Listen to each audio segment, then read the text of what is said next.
रहीम अस्सलाम वालेकुम, welcome to my channel DG Urdu. आज हम बहुत ही एक एक्साइटिंग ट्यूटोरियल देखेंगे और हम आज का हमारा ट्यूटोरियल गिटहब पे पेश करते हैं और आज हम इसमें देखेंगे कि किस तरह हम एक रिपॉजिटरी को दूसरी रिपॉजिटरी के अंदर क्लोन करते हैं। आज का इस ट्यूटोरियल बनाने का मकसद ये है कि जब मैं खुद से मिररिंग के लिए चीज़ें देख रहा था गिटहब की मिररिंग के लिए, अब मिररिंग के मैं वर्ड को आगे एक्सप्लेन करूँगा, तो मुझे बहुत ज़्यादा कोई हेल्प इस पे नहीं मिली। बेसिकली जब हम गिटहब से कोई किसी रिपॉजिटरी को हम अपने लोकल होस्ट पर डाउनलोड करते हैं तो उसके लिए हम क्लोन कहते हैं, जिसको हम क्लोनिंग का वर्ड कहते हैं गिट की रिपॉजिटरी को क्लोन करने के लिए।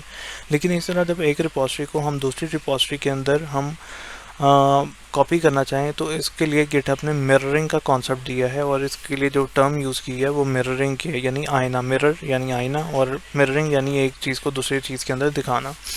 तो जब हम मिररिंग करते हैं एक रिपॉजिटरी की दूसरी रिपॉजिटरी के अंदर, तो वो सारी की सारी ब्रांचेस, उसकी हिस्ट्री, वो सारी की सारी चीज़ें कॉपी करके दूसरी रिपॉजिटरी के अंदर ले जाता है।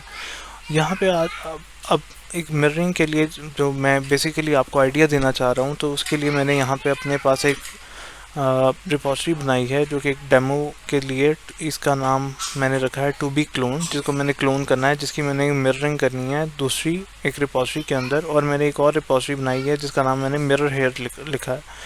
और यहाँ इस रिपॉजिटरी को, जिसके अंदर सिर्फ एक रीडमी फाइल है, इसको हम क्लोन करेंगे अपने मिरर हेयर के अंदर। आप देख रहे हैं कि ये एक ब्लैंक रिपॉजिटरी है और इसके अंदर हमने सारी चीज़ें क्लोन करनी है। तो आइए चलिए देखते हैं कि ये कैसे होता है। इसके लिए हमें सबसे पहले अपने इस रिपॉजिटरी को पहले हम अपने लोकल होस्ट पर डाउनलोड करेंगे और उसके बाद हम अपलोड करेंगे ये सारी चीज़ें मिरर हेयर के अंदर। और लेकिन इसके लिए कमांड्स गिट क्लोन की ही यूज़ होंगी, लेकिन थोड़े से इसमें फ्लैग्स चेंज हैं। Let us start this tutorial. सबसे पहले हम अपने लोकल होस्ट पे जाते हैं और जाके हमने एक फ़ोल्डर क्रिएट किया, मैं लाइक दिस न्यू फोल्डर। अब मैं न्यू फोल्डर के अंदर गया, यहाँ पे मैंने कमांड प्रॉम्प्ट ओपन किया और यहाँ पे मैं करता हूँ, और यहाँ से मैं टू बी क्लोन जिसको मैंने कॉपी करना है, मैं इसका URL कॉपी कर लिया अपने पास। और गिट क्लोन, इसके लिए जो फ्लैग यूज़ होता है उसका नाम है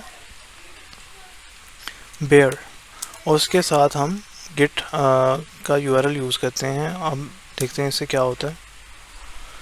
अब इससे क्या होगा कि ये गिट जो हमारे पास ये जो गिट की रिपॉजिटरी है, इसकी सारी की चीज़ें इसने मेरे लोकल होस्ट पे कॉपी कर दी, लेकिन ये थोड़ी सी चीज़ें चेंज हैं। अगर मैं इस फोल्डर को ओपन करूं तो यहाँ पे देखिए इसके लिए हुक्स हैं, इन्फो है, ऑब्जेक्ट्स है, रेफरेंसेस हैं, तो ये बिल्कुल एक, और ये बाकी पैकेजेस हैं, तो ये बिल्कुल एक चेंज क्लोनिंग है जो कि गिटहब की रिपॉजिटरी के लिए नॉर्मली हम यूज़ करते हैं। ये उस तरह का नहीं है, सिर्फ इस फ्लैग की वजह से।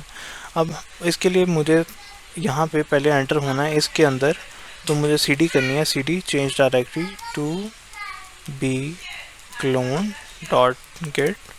अब मैं इस फोल्डर के अंदर एंटर हो गया और यहाँ पे मैं नेक्स्ट कमांड यूज़ करूँगा। अब मैं वापस गया और मैंने यहाँ से, जहाँ पे मैंने इसको कॉपी करना है, जो ब्लैंक मेरी रिपॉजिटरी है, मैंने उसका URL यहाँ से कॉपी किया। अब मुझे ये सारी चीज़ें पुश करनी है एक दूसरी रिपॉजिटरी के अंदर, तो इसके लिए हम यूज़ करेंगे git clone git push minus mirror, और यहाँ पे हम एक URL पेस्ट कर देंगे। और यहाँ पे पेस्ट करने से क्या हुआ कि हमारी वो सारी चीज़ें यहाँ से मेन के अंदर पुश हो गई। अब हम इसको टेस्ट करते हैं कि क्या ये चीज़ें वाकई यहाँ पे पुश हो चुकी हैं। तो let us refresh this repository first, और ये देखिए ये वो रीड में फाइल जो हमारे पास वहाँ पे टू बी क्लोन के अंदर पड़ी हुई थी, वो यहाँ पे कॉपी हो गई। और इसकी डेट भी सेम उसने वहाँ से पिक कर लिया, जो कि यहाँ की इसकी डेट है, सेम वही हिस्ट्री, सेम वही फाइल्स, उसकी ब्रांचेस, सारी की सारी चीज़ें सेम, और वो यहाँ पे हमारे पास क्लोन हो गई हैं। और ये इस तरह की हेल्प हमारे पास YouTube पे अवेलेबल नहीं थी, जो कि मैं ये ट्यूटोरियल रिकॉर्ड कर रहा हूँ 2 अप्रैल 2024 में, और तब तक ये ऐसी कोई हेल्प अवेलेबल नहीं थी। तो मैं सोचा क्यों ना इस पर एक ट्यूटोरियल बनाया जाए और आपके साथ शेयर किया जाए। अगर आपको मेरा ये ट्यूटोरियल पसंद आया है तो do like, subscribe and share my tutorial. और इवन यू कैन कमेंट्स, अगर आपको कहीं पे कोई मसला आता है तो आप कमेंट कीजिए, and let us discuss what the problem you are facing. Till then, thank you, bye bye, take care, Allah हाफ़िज़।